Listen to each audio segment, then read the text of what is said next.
जय हिंद दोस्तों, कैसे हैं आप सब। तो आशा करते हैं कि आप सब अच्छे होंगे। और आज है 7 फरवरी।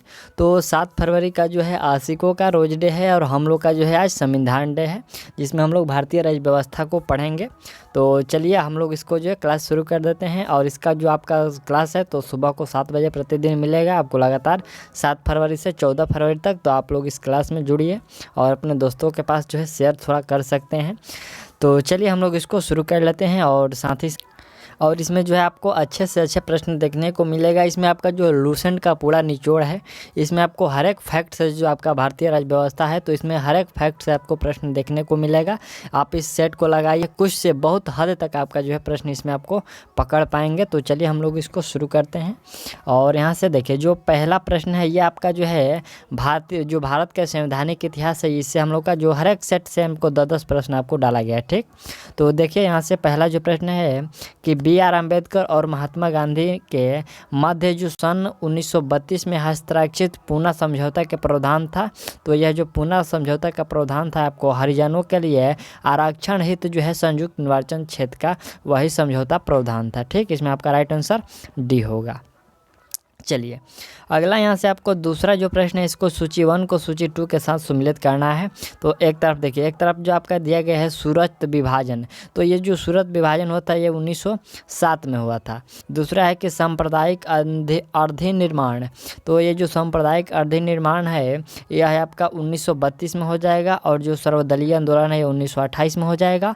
और जो है पूर्ण स्वराज का संकल्प जो है आपका 1929 में हो जाएगा। ठीक, चलिए और यहाँ से खुद भाषा में आपका ऑप्शन जो है बी वो करेक्ट है।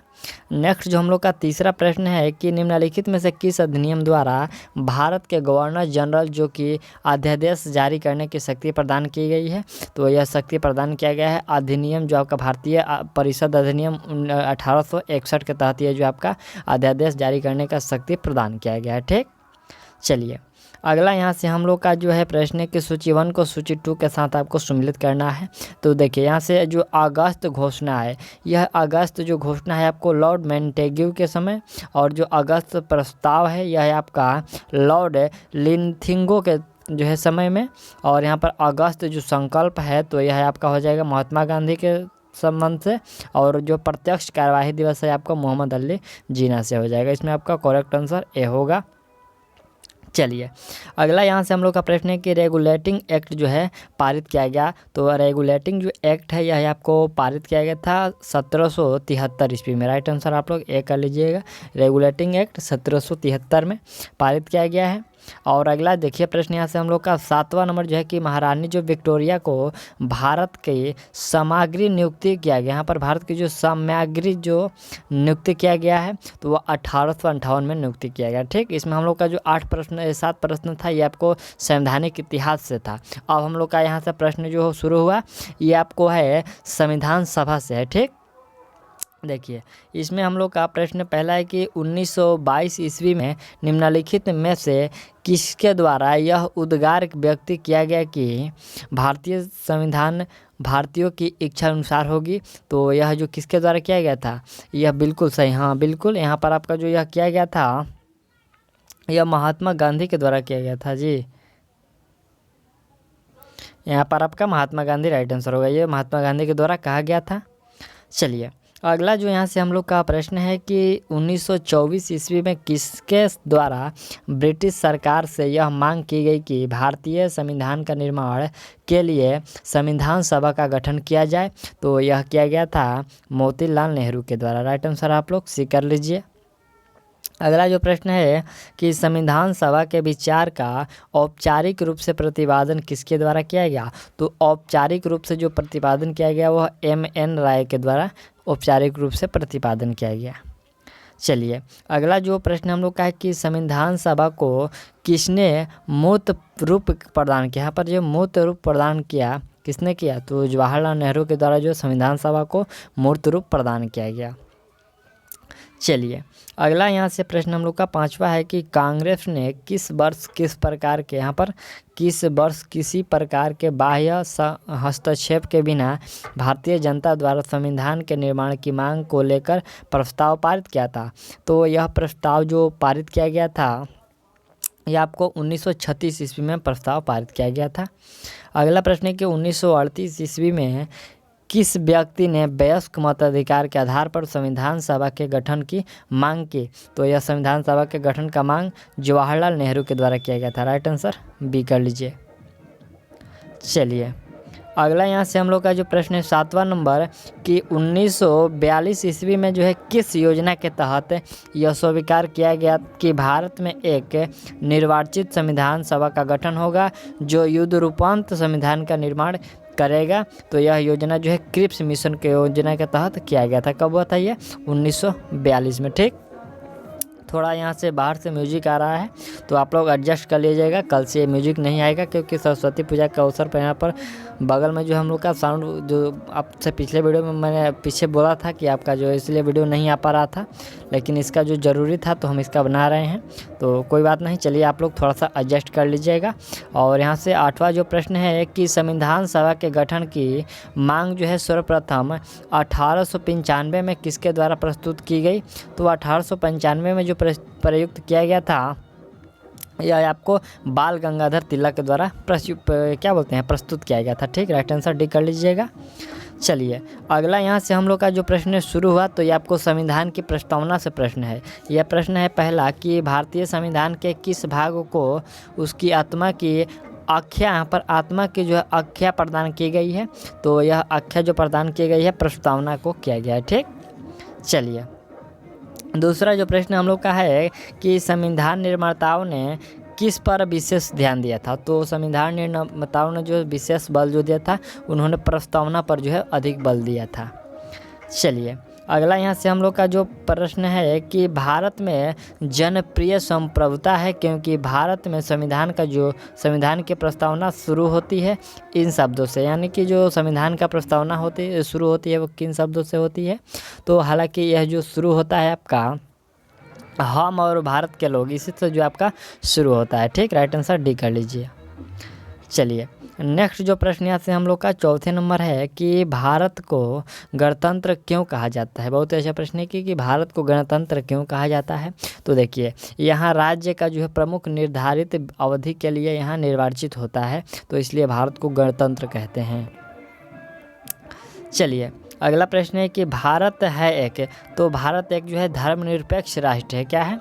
भारत जो है एक धर्मनिरपेक्ष राष्ट्र है।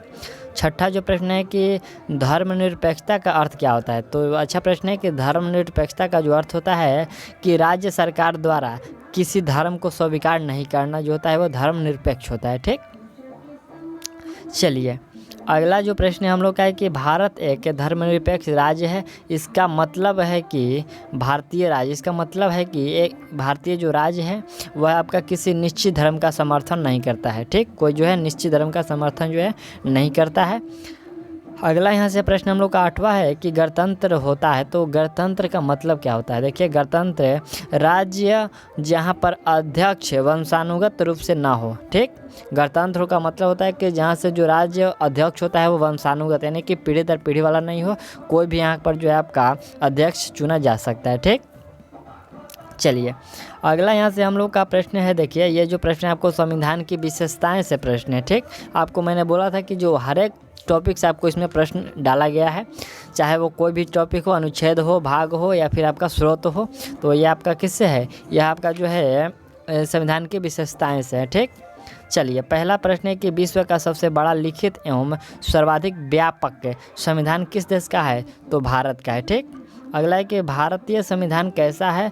तो अंशतः कठोर और अशांत लचीला है। जो भारत का हम लोग का संविधान है तो अशांत, कठोर और अशांत जो है लचीला है।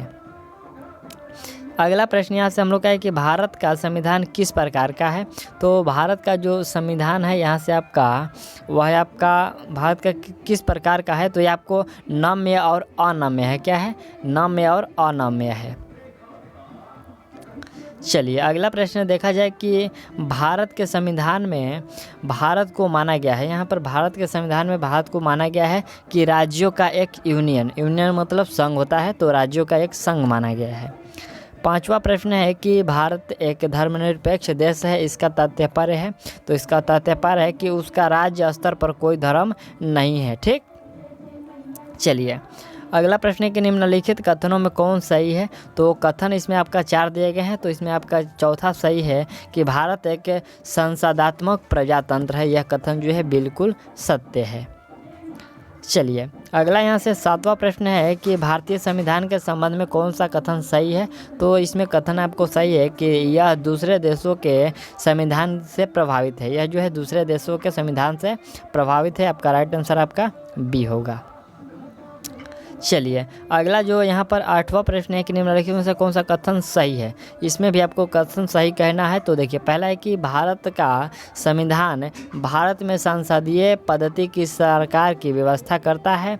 दूसरा है कि भारतीय संविधान द्वारा स्वतंत्र न्यायपालिका की स्थापना की गई है। और तीसरा जो है कि भारतीय संविधान भारत में विधि के शासन की व्यवस्था करता है। उपयुक्त में से सभी यहाँ पर आपका करेक्ट है। ठीक, चलिए और यहाँ से हम लोग का जो पहला प्रश्न अब शुरू हुआ तो ये आपको संविधान के स्रोत से है, यानी कि यहाँ से आपका क्या स्रोत है संविधान का। पहला प्रश्न है कि भारतीय संविधान की कौन सी व्यवस्था इंग्लैंड से ली गई है। इंग्लैंड से कौन सी व्यवस्था ली गई है। तो देखिए इसमें संसदीय जो प्रणाली है वह आपका इंग्लैंड से लिया गया, क्योंकि हम लोग का जो संविधान है वो कहीं ना कहीं से आपको जोड़ बटोर कर जो है संविधान को तैयार किया गया है। तो इसमें आपका जो है संसदीय प्रणाली इंग्लैंड से लिया गया है। अगला प्रश्न है कि भारतीय संविधान का कौन सा लक्षण जो है आयरिश संविधान से अनुप्रेरित है। आयरिश संविधान से अनुप्रेरित है। तो जो नीति निर्देशक का तत्व है आपको आयरिश संविधान से अनुप्रेरित यानी कि लिया गया है। ठीक, अगला प्रश्न है कि भारतीय संविधान का सबसे बड़ा एकाकी स्रोत है। एकाकी स्रोत कौन सा है। तो इसमें आपका जो है गवर्नमेंट ऑफ इंडिया एक्ट जो कि 1935 यह आपका एकाकी स्रोत है। चलिए अगला प्रश्न है कि हम लोग का भारत की संसदीय व्यवस्था किस देश की, यहाँ पर भारत की जो संसदीय व्यवस्था है वो किस देश की संसदीय व्यवस्था से अधिक समानता रखती है। तो अधिक समानता ये कनाडा से रखता है। ठीक, अगला प्रश्न है कि भारतीय संविधान में समवर्ती सूची का अवधारणा ली गई है। तो समवर्ती सूची का अवधारणा आपको ऑस्ट्रेलिया से लिया गया। राइट आंसर बी कर लीजिए। समवर्ती सूची आपको याद रखना है, ये ऑस्ट्रेलिया से लिया गया है। अगला प्रश्न है कि भारतीय संविधान के अंतर्गत संघ और राज्यों के बीच शक्तियों का विभाजन किसका प्रेरणा पर आधारित है। तो यह किसके प्रेरणा पर आधारित है। यह कनाडा के जो है प्रेरणा पर आधारित है कि शक्तियों का जो विभाजन किसकी प्रेरणा पर, कनाडा के। अगला यहाँ से प्रश्न देखा जाए कि भारतीय संविधान में मौलिक कर्तव्य का जो विचार लिया गया है। तो मौलिक कर्तव्य का जो विचार लिया गया है आपको रूस के संविधान से लिया गया है। आपको याद रखना है कि जो मौलिक कर्तव्य लिया गया है तो रूस के संविधान से। और अगला प्रश्न है कि भारतीय संविधान में शामिल नीति निर्देशक जो सिद्धांत है यह किस संविधान से प्रेरित है। तो नीति निर्देशक जो सिद्धांत है आपको आयरलैंड से यह संबंध रखता है, यानी कि वहाँ से लिया गया है। ठीक, चलिए और अगला यहाँ से हम लोग का जो प्रश्न शुरू हुआ तो देखिए ये पहला जो प्रश्न है आपका, ये प्रश्न भारत के जो है संविधान के भाग से है। जैसे कि पहला इसमें प्रश्न है कि भारतीय संविधान के कितने अध्याय भाग में विभाजित किया गया है। तो संविधान को जो है 22 भागों में आपको विभाजित किया गया है, आपको याद रखना है।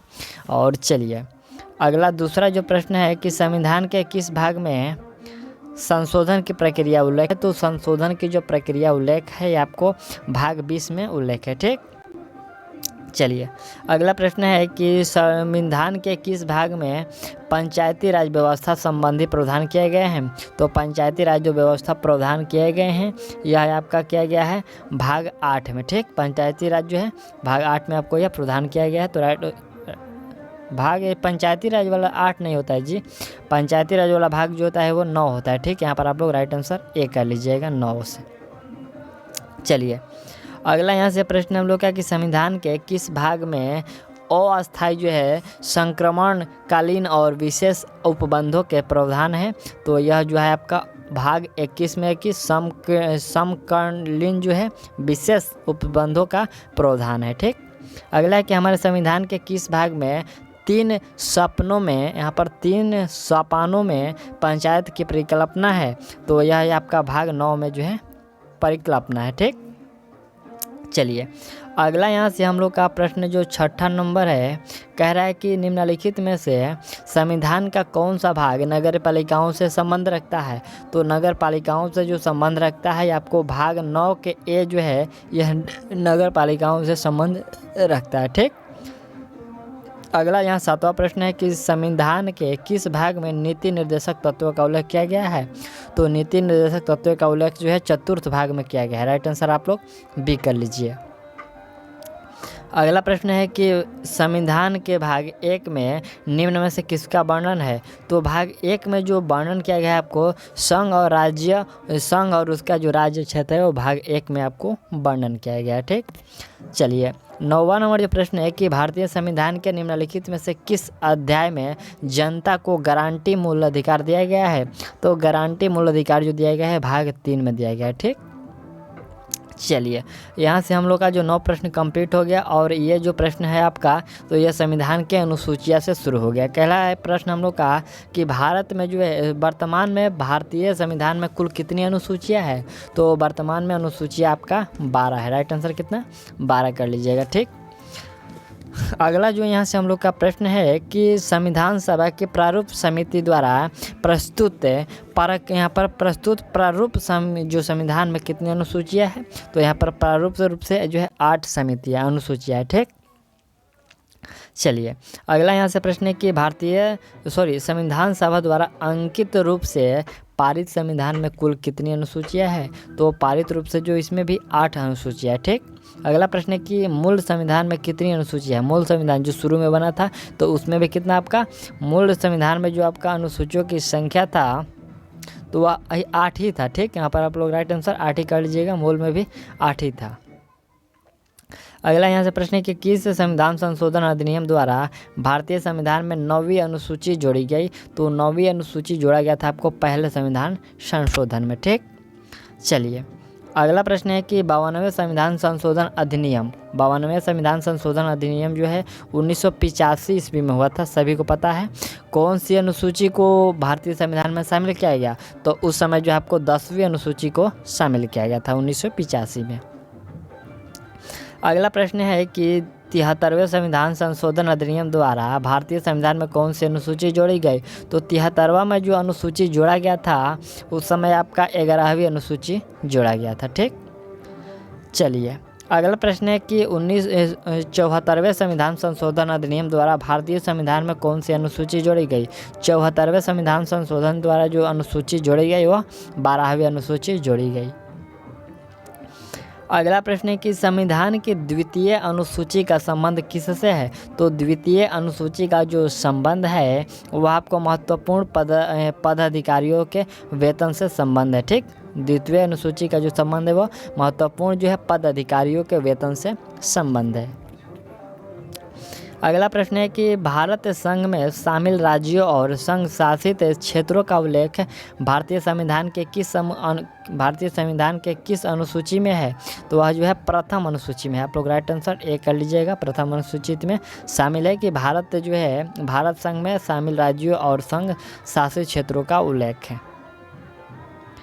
अगला प्रश्न है कि राष्ट्रपति राज्यों के राज्यपाल और सर्वोच्च न्यायालय तथा उच्च न्यायालय के न्यायाधीशों सांसद तथा राज्य विधानमंडलों अधिकारियों भारत के नियंत्रक एवं महालेख परीक्षक आदि के जो वेतन है ये इसका जो संबंध है प्रावधान किस संविधान अनुसूची में है। ठीक। इन सब के वेतन से संबंधित है। तो वेतन वाला जो आपका संबंध रखता है तो बिल्कुल सही वो आपको द्वितीय अनुसूची के अंतर्गत रखता है। जो वेतन है वो इसी के अंतर्गत आता है। चलिए और यहाँ से हम लोग का अब जो प्रश्न शुरू हुआ तो यह संविधान के अनुच्छेद से है कि आर्टिकल कौन सा किससे संबंध रखता है और कैसा है ये। तो देखिए पहला प्रश्न हम लोग का है कि संविधान सभा द्वारा अंतिम रूप से पारित संविधान में कुल कितने अनुच्छेद तथा अनुसूचियाँ थी। तो अंतिम रूप से जो पारित किया गया था उसमें 395 अनुच्छेद और 8 अनुसूचियाँ थी। ठीक। अगला प्रश्न है कि वर्तमान समय में भारतीय संविधान में गणना की दृष्टि से कुल कितने अनुच्छेद और अनुसूचियाँ हैं। तो वर्तमान में आपको 395 अनुच्छेद और 12 अनुसूचियाँ हैं। ठीक। अगला प्रश्न है कि वर्तमान में भारतीय संविधान में धाराओं की कुल संख्या। तो वर्तमान में जो है धाराओं की कुल संख्या आपकी बात करें तो 395 है। ठीक। अगला प्रश्न है कि संविधान के किस अनुच्छेद में यह अंकित किया गया है कि इंडिया अर्थात भारत राज्यों का संघ है। तो भारत राज्यों का संघ है, यह अनुच्छेद 1 में आपको वर्णित किया गया है।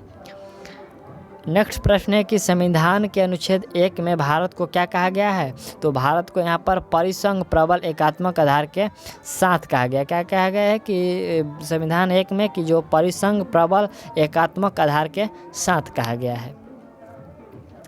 चलिए अगला यहाँ से हम लोग का जो छठा नंबर प्रश्न है कि भारतीय संविधान के किस अनुच्छेदों में नागरिकता संबंधी प्रावधान है। तो नागरिकता संबंधी जो प्रावधान है वो आपको अनुच्छेद 5 से 11 में प्रावधान है। ठीक, अनुच्छेद आपको 5 से 11 में प्रावधान है नागरिकता संबंधी प्रावधान। अगला प्रश्न है कि निम्नलिखित में से किन अनुच्छेदों द्वारा भारतीय संविधान नागरिकों को मूल अधिकार निश्चितता प्रदान करता है। तो मूल अधिकार निश्चितता जो प्रदान करता है वो आपको अनुच्छेद 12 से आपको 35 तक ये प्रदान करता है।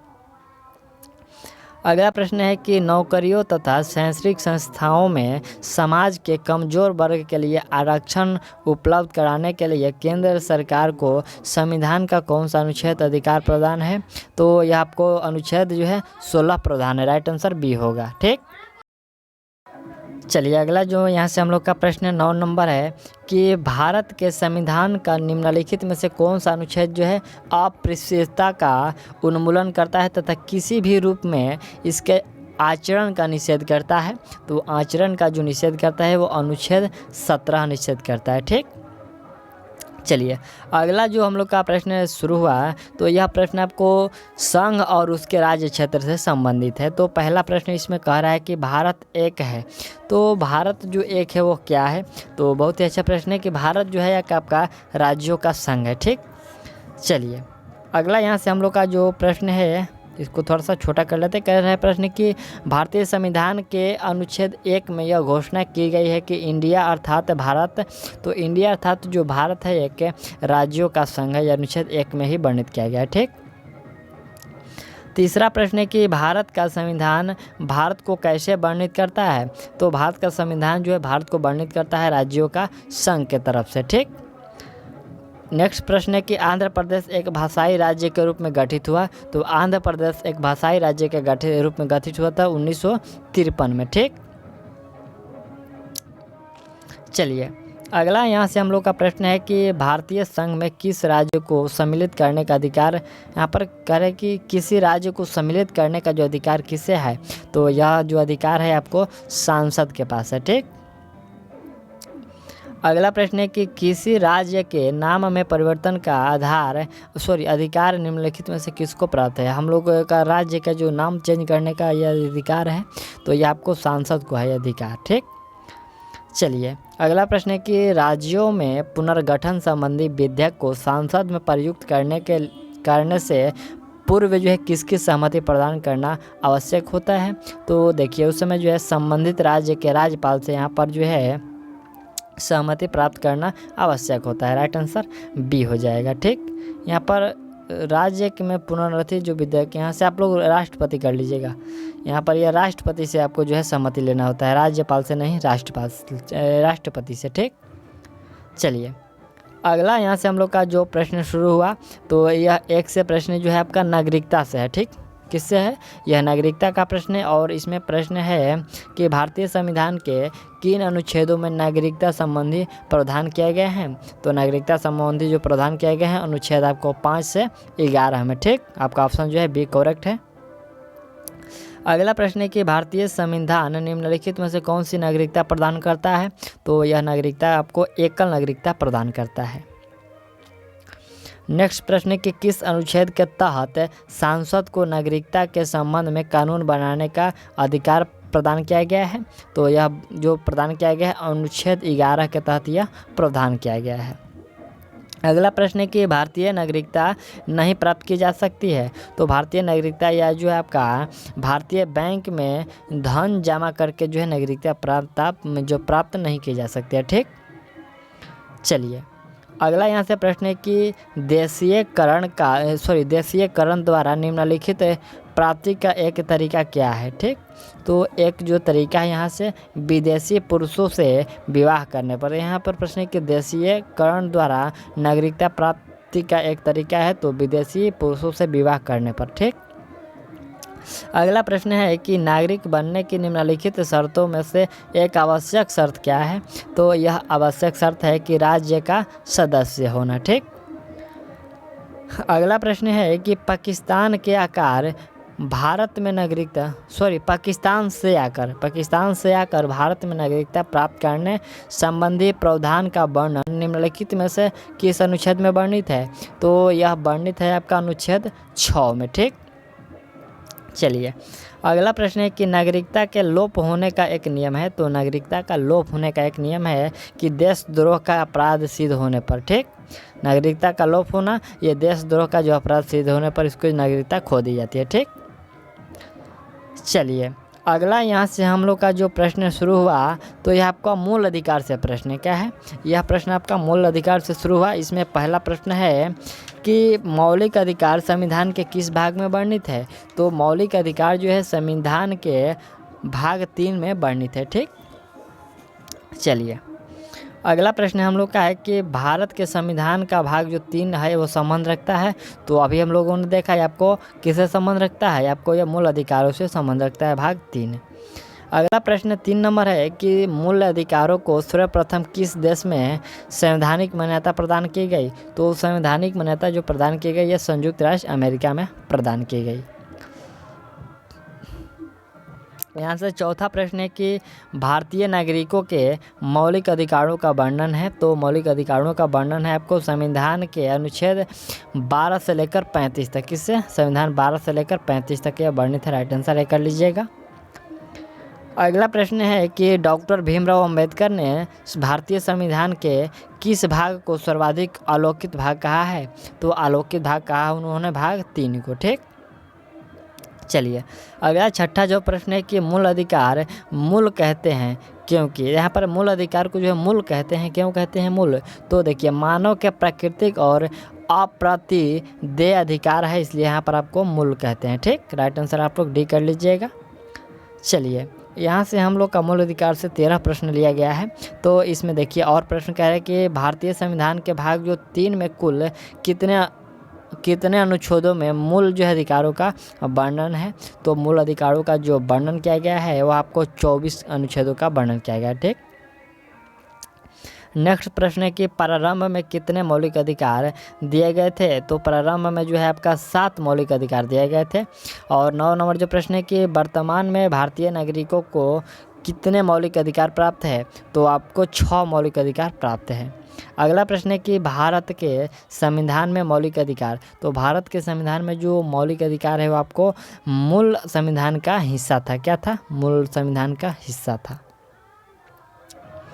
अगला प्रश्न है कि भारतीय संविधान में न्यायालय में की परिवर्तनीय है। यहाँ पर भारतीय संविधान में न्यायालय में जो है कौन सा परिवर्तनीय है?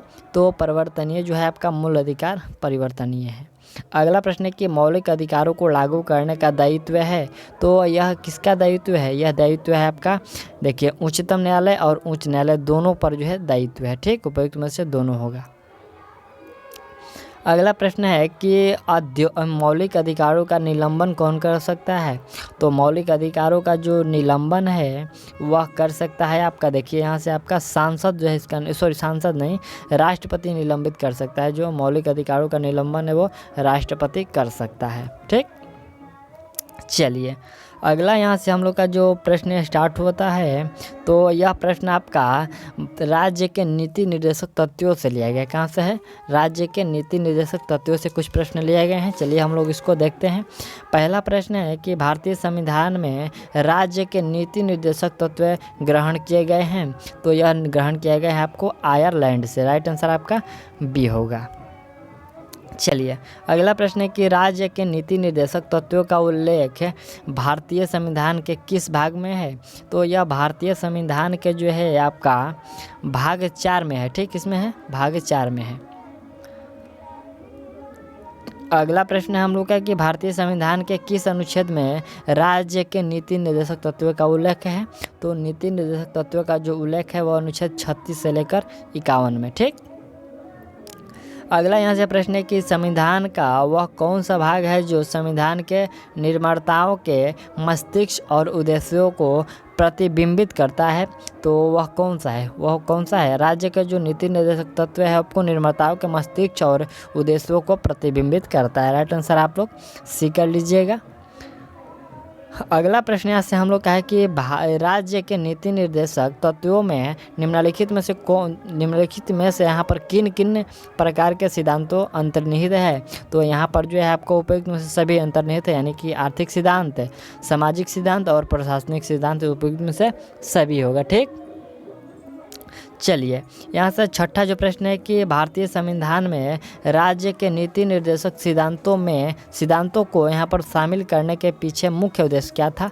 तो इसका मुख्य उद्देश्य था कि कल्याणकारी राज्य की स्थापना हो, इसलिए यहाँ पर आपको जो नीति निर्देशक सिद्धांतों को शामिल किया गया। राइट आंसर ए कर लीजिएगा। चलिए नेक्स्ट जो हम लोग का यहाँ से प्रश्न शुरू हुआ, तो यह मूल कर्तव्य का प्रश्न है। इसमें आपको जो 7 प्रश्न देख रहे हैं तो ये मूल कर्तव्यों से है। जैसे कि पहला प्रश्न इसमें हम लोग का है कि भारतीय संविधान में मूल कर्तव्यों को शामिल करने का विचार किस देश के संविधान से लिया गया है? तो इसका जो विचार है आपको पूर्व सोवियत संघ से लिया गया। मूल कर्तव्यों को शामिल करने का जो अधिक विचार है ये पूर्व सोवियत संघ से लिया गया है। दूसरा प्रश्न है कि निम्नलिखित में से कौन सी एक समिति ने नागरिकों के मूल कर्तव्यों को 1976 में सम्मिलित करने की अनुशंसा की थी? तो यह अनुशंसा किया गया था आपको स्वर्ण सिंह समिति के द्वारा। राइट आंसर डी कर दीजिए। नेक्स्ट प्रश्न है कि निम्नलिखित में से किस वर्ष संविधान में जो है मूल कर्तव्यों को अंतः स्थापित किया गया? तो यह स्थापित जो किया गया था यह आपका 1976 में स्थापित किया गया था। राइट आंसर आप लोग बी कर लीजिएगा। चलिए और यहाँ से नेक्स्ट जो प्रश्न हम लोग का चौथा प्रश्न है कि मौलिक कर्तव्यों को निर्धारित किया गया। तो मौलिक कर्तव्यों को जो निर्धारित किया गया यह आपको 42वें संविधान संशोधन के तहत जो है निर्धारित किया गया। अगला प्रश्न है कि 42वें संविधान संशोधन के 10 आचार आदर्शों को किस नाम से जाना जाता है? तो देखिए यहाँ पर जो 42वें संविधान संशोधन में 10 आचार आदर्शों को यहाँ पर किस नाम से जानते हैं?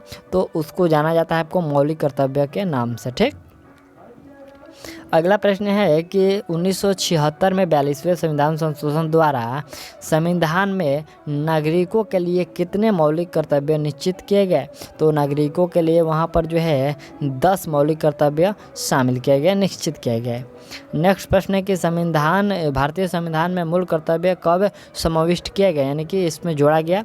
तो यह समाविष्ट जो किया गया था यह 1976 में किया गया था, जो कि उस समय 42वां संविधान संशोधन हुआ था। ठीक, चलिए अगला यहाँ से हम लोग का प्रश्न जो शुरू हुआ, तो यह प्रश्न आपका भारतीय सांसद से, कहाँ से प्रश्न है? भारतीय यहाँ पर यह सांसद से प्रश्न है। यहाँ से मैंने बोला था कि हर एक जगह से आपको प्रश्न देखने को मिलेगा। यहाँ पर यह लूसेंट का पूरा निचोड़ ही है। ठीक, देखिए पहला प्रश्न है कि भारत की संसदीय व्यवस्थापिका को किस नाम से जाना जाता है? तो उसको सांसद के नाम से जाना जाता है। ठीक, दूसरा है कि भारतीय संसद के कितने सदन हैं? तो भारतीय संसद के जो है आपका 2 सदन है। ठीक, अगला प्रश्न यहाँ से हम लोग का है कि संसद के किन सदन को प्रतिनिधि सभा भी कहते हैं? यहाँ पर प्रतिनिधि सभा किसको कहते हैं? देखिए लोकसभा को प्रतिनिधि सभा कहते हैं। चलिए अगला प्रश्न है कि सांसद का लोकप्रिय सदन है। यहाँ पर सांसद का सबसे लोकप्रिय सदन कौन सा है? लोकसभा जो होता है सांसद का सबसे लोकप्रिय सदन होता है। ठीक, चलिए यहाँ से हम लोग का अगला पॉइंट है कि सांसद का अस्थाई सदन। तो सांसद का अस्थाई सदन जो होता है वो राज्यसभा होता है।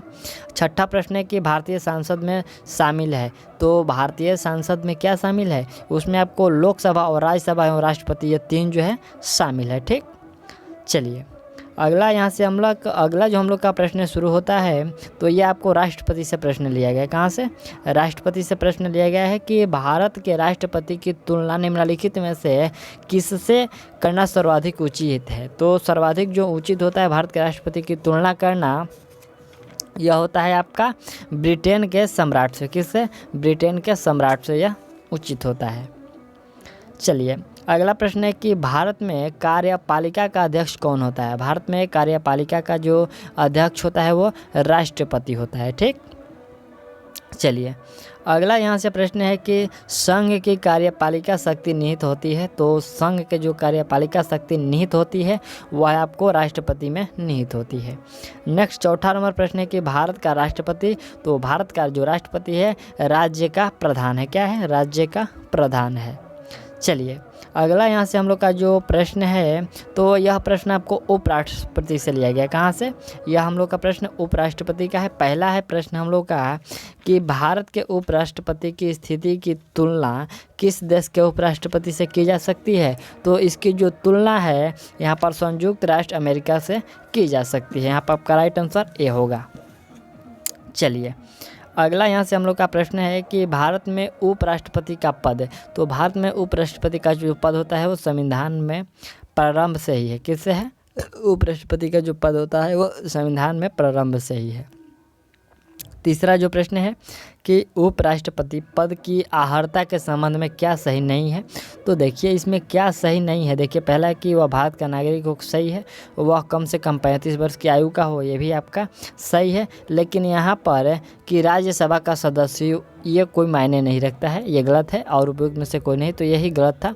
ठीक, चलिए अगला प्रश्न है कि उपराष्ट्रपति, तो उपराष्ट्रपति जो है सांसद सदस्य नहीं होता है। क्या होता है? उपराष्ट्रपति जो होता है वह सांसद का सदस्य नहीं होता है। अगला प्रश्न है कि उपराष्ट्रपति के संबंध में निम्न में से कौन सा कथन सही है? तो देखिए वह लोकसभा का पदेन अध्यक्ष होता है, वह राज्यसभा का पदेन अध्यक्ष होता है, वह लोकसभा की लोक लेखा समिति का अध्यक्ष होता है, वह भारतीय रेड क्रॉस सोसाइटी का पदेन अध्यक्ष होता है। तो इसमें कौन सा सही है? आपको कौन सा कथन जो सही है? तो सही जो है आपका वह राज्यसभा का पदेन अध्यक्ष होता है। ऑप्शन जो है बी इसमें आपका करेक्ट है। ठीक, चलिए अगला जो यहाँ से हम लोग का प्रश्न है, तो यह आपको राज्यसभा से प्रश्न लिया गया है। पहला प्रश्न है कि भारतीय संसद के अपर हाउस को किस नाम से जाना जाता है? बहुत ही अच्छा प्रश्न है कि अपर हाउस को किस नाम से? तो राज्यसभा के नाम से अपर हाउस को जाना जाता है। अगला प्रश्न है कि राज्यसभा को अस्थाई सदन कहते हैं क्योंकि? तो इसको अस्थाई सदन कहते हैं कि इसे विघटित नहीं किया जा सकता, इसलिए इसको अस्थाई सदन कहते हैं। अगला प्रश्न है कि राज्यसभा में सीटों की अधिकतम संख्या कितनी हो सकती है? तो अधिकतम संख्या जो है आपको 250 हो सकती है। अगला प्रश्न है कि वर्तमान समय में राज्यसभा में सदस्यों की प्रभावी संख्या कितनी है? तो वर्तमान में जो प्रभावी संख्या है वो आपका 245 है। ठीक, अगला प्रश्न है कि राज्यसभा के लिए राष्ट्रपति द्वारा कितने सदस्य शामिल किए जाते हैं? कितने सदस्य शामिल किए जाते हैं? तो उसमें आपको जो है 12 सदस्यों को शामिल किया जाता है। ठीक, अगला प्रश्न है कि राज्यसभा में प्रतिनिधित्व होता है, तो राज्यसभा में जो प्रतिनिधित्व होता है यह है आपका राज्यों का और संघ शासित क्षेत्रों का, ये दोनों का जो है वो प्रतिनिधित्व होता है।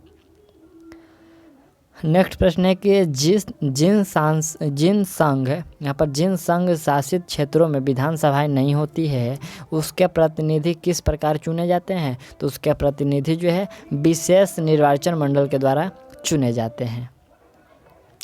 अगला कि राज्यसभा में सदस्यों का निर्वाचन होता है, तो यहाँ पर निर्वाचन होता है आनुपातिक प्रतिनिधि के अनुसार एकल समकरणीय जो है मत के द्वारा इसका निर्वाचन होता है। ऑप्शन जो है डी इसमें आपका करेक्ट है। अगला प्रश्न है कि राज्यसभा के लिए प्रत्येक राज्य के प्रतिनिधियों का जो निर्वाचन कौन करता है?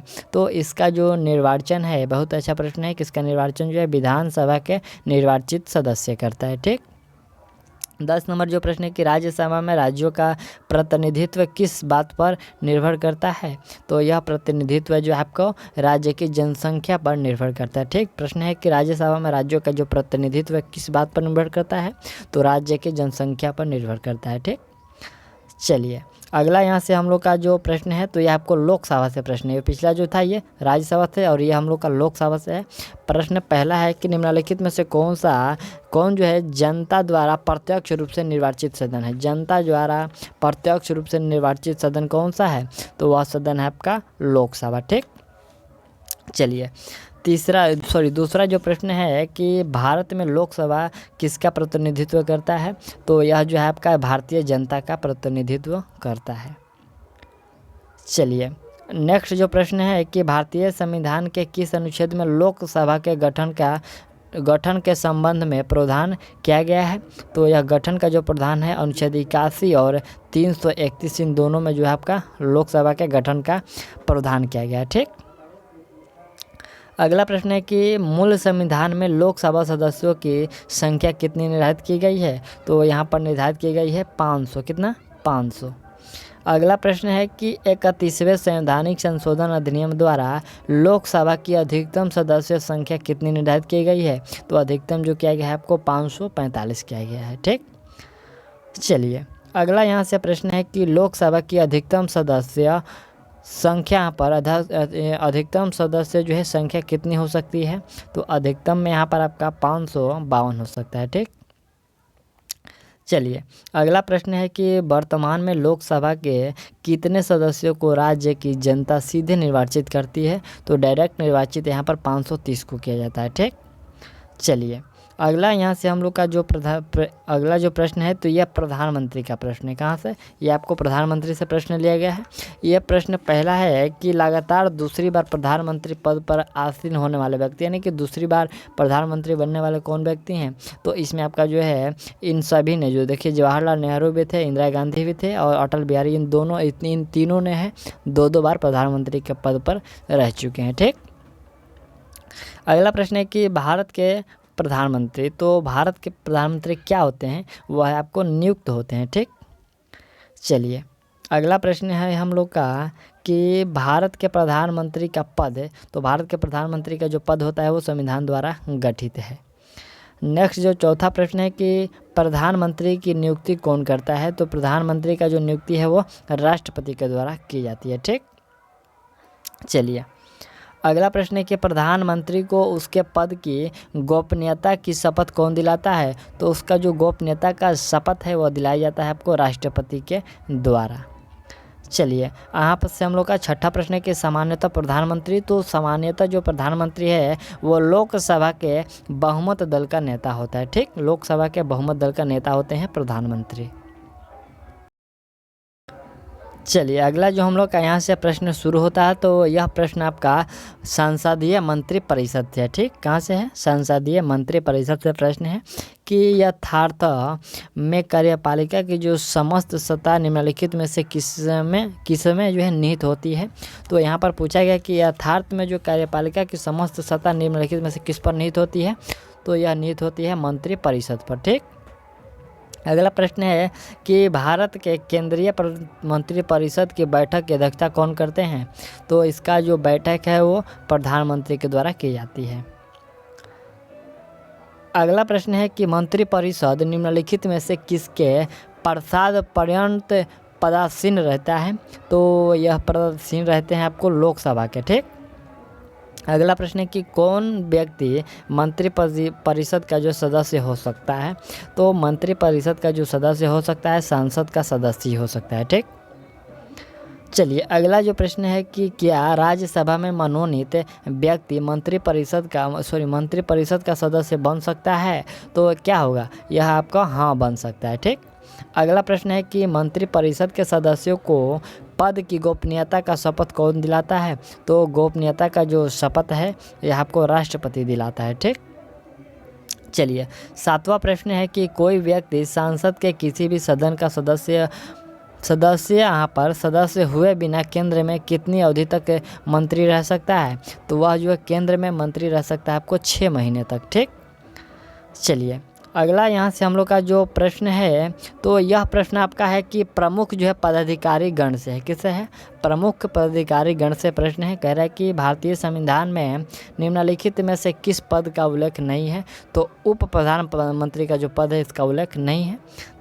दूसरा है कि उप प्रधानमंत्री का पद की व्याख्या, तो इसकी जो व्याख्या है राजनीतिक व्यवस्था को कमज़ोर करती है। क्या होता है यहाँ पर? जो उप प्रधानमंत्री का पद होता है तो राजनीतिक व्यवस्था को जो है कमज़ोर करती है।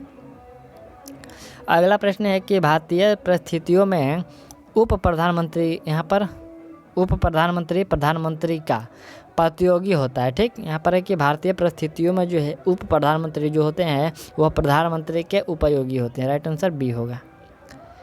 चलिए अगला प्रश्न है कि भारत के प्रथम उपराष्ट्रपति कौन थे? तो उपराष्ट्रपति जो थे वो सरदार वल्लभ भाई पटेल थे। ठीक। चलिए नेक्स्ट प्रश्न है कि किस प्रधानमंत्री के कार्यकाल के दौरान दो उप प्रधानमंत्री एक साथ नियुक्त हुए थे। तो दो जो नियुक्त हुए थे वो मोरारजी देसाई के समय जो है दो उपराष्ट्रपति नियुक्त हुए थे। अगला प्रश्न है कि 1967 से 69 के दौरान भारत के उपराष्ट्रपति रहे।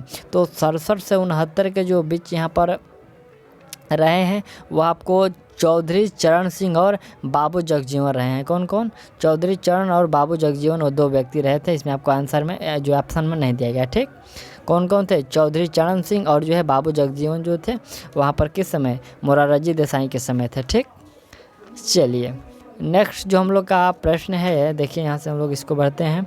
तो वह संसदीय समितियाँ से, कहाँ से है? संसदीय समितियाँ का प्रश्न है। चलिए इसका प्रश्न है कि भारत में जो है नई संसदीय समिति प्रणाली की शुरुआत कब हुई थी? तो इसका जो शुरुआत है 1991 में किया गया था। कब किया गया था नई संसदीय समिति प्रणाली का शुरुआत? तो 1991 में। ठीक, चलिए अगला प्रश्न है हम लोग का कि भारत में संसदीय समिति प्रणाली की शुरुआत निम्नलिखित में से किसकी सिफारिश पर की गई?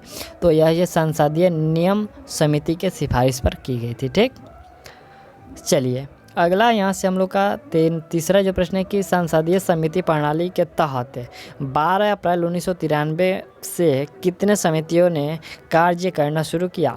तो उस समय से जो है 17 समितियों ने कार्य करना शुरू किया। ठीक, अगला प्रश्न है कि सांसद की कितने प्रकार की समितियां होती है?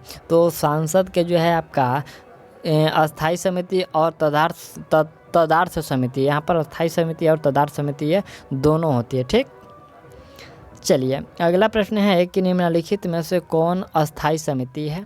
तो अस्थाई समिति इसमें आपका जो है प्रकलन समिति, लोक लेखा समिति और जो नियम समिति है यह उपयुक्त में से सभी जो है अस्थाई समिति है। ठीक, अगला कि निम्नलिखित में से कौन सा तदर्थ समिति है? तो तदर्थ समिति जो होता है वह प्रवर समिति होता है। तदर्थ समिति जो होता है वह प्रवर समिति होता है।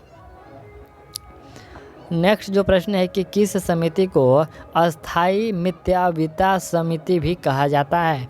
तो प्राक्कलन समिति को अस्थाई मिथ्याविता समिति भी कहते हैं। अगला प्रश्न यहाँ से हम लोग का है कि प्राक्कलन समिति में कितने सदस्य होते हैं? तो प्राक्कलन समिति में आपको 30 सदस्य होते हैं। ठीक, अगला प्रश्न है कि 30 सदस्यीय प्राक्कलन समिति सांसद के किस सदन की समिति है? तो सांसद के जो है लोकसभा की यह समिति है। ठीक, और अगला जो यहाँ से हम लोग का प्रश्न है यह 10 नंबर, तो यह हम लोग का सेट का अंतिम प्रश्न है। इसमें और प्रश्न नहीं दिया गया है। तो इसमें पहला प्रश्न है कि निम्नलिखित में से कौन सी एक सबसे बड़ी संसदीय समिति है? तो प्राक्कलन जो समिति है वो सबसे बड़ी समिति है। ठीक, तो हम लोगों ने यहाँ पर जो देखा, यहाँ पर हम लगभग जो संसदीय समिति तक जो हम लोग देख लिए। ठीक, और आशा करता हूँ कि यह वीडियो आपको अच्छा लगा होगा। तो चलिए अगला जो हम लोग का 8 तारीख का जो प्रोग्राम है उसको लेकर मिलते हैं, और तब तक के लिए थैंक्स। और यदि अच्छा लगा होगा तो आप लोग एक लाइक ज़रूर करिएगा और अपने दोस्तों के साथ जो है शेयर भी कर लीजिएगा। ठीक, तो चलिए मिलते हैं अगले वीडियो में, तब तक के लिए थैंक्स, ऑल द बेस्ट और लव यू।